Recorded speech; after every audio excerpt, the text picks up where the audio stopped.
"They're here for me," the CO whispered. 15 seconds later, the single. Dad's identity froze her. Margaret Holloway had built her empire from nothing.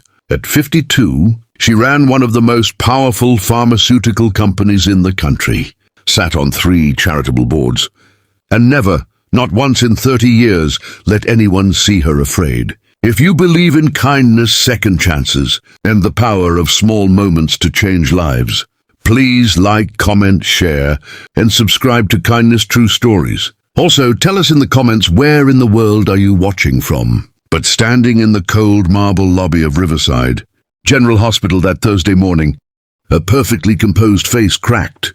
She had come alone quietly, without her usual entourage of assistants and bodyguards, because some visits needed to stay private. Her younger sister, Diana, was on the 4th floor, recovering from a procedure that Margaret had quietly funded. Nobody was supposed to know she was here.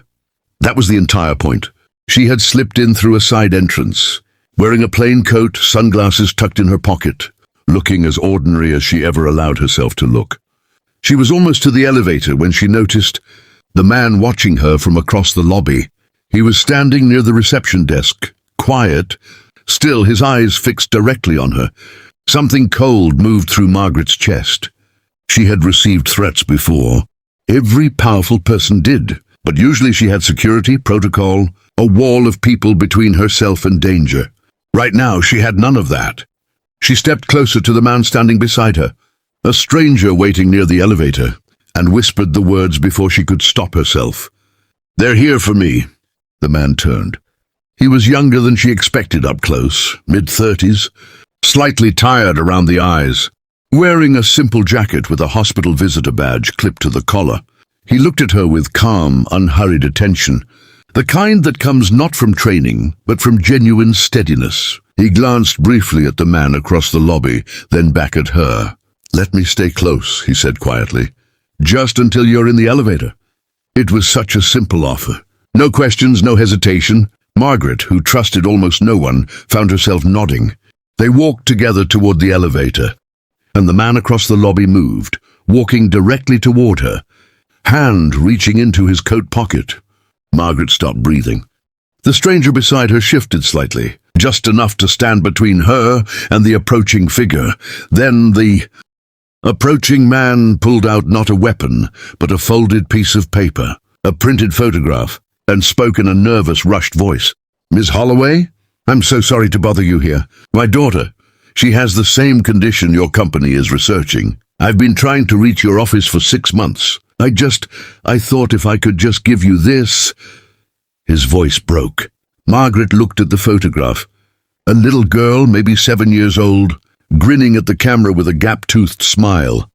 Tubes visible in the background of a hospital room. The cold in Margaret's chest shifted into something entirely different. She took the photograph with both hands. The man beside her, the quiet stranger, exhaled slowly, and in that moment Margaret looked at his visitor badge properly for the first time. It read, "Pediatric Ward, Parent." She understood then. He hadn't been protecting a CEO.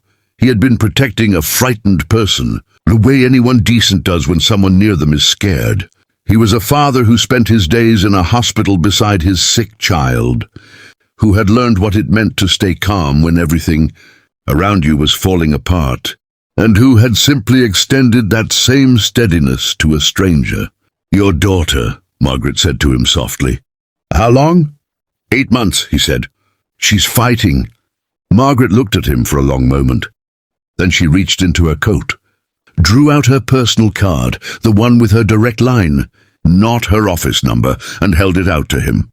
"Call me tomorrow," she said. "We are running a trial. There may be room."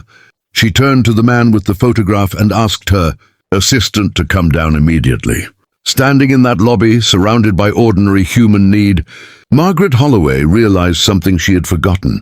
Somewhere between boardrooms and balance sheets, the most powerful thing she possessed had never been her wealth or her title. It was the simple ability to be present for someone when it mattered.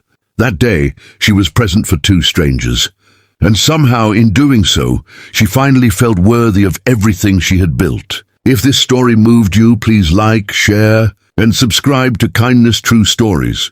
where every story reminds us of the good that still lives in people.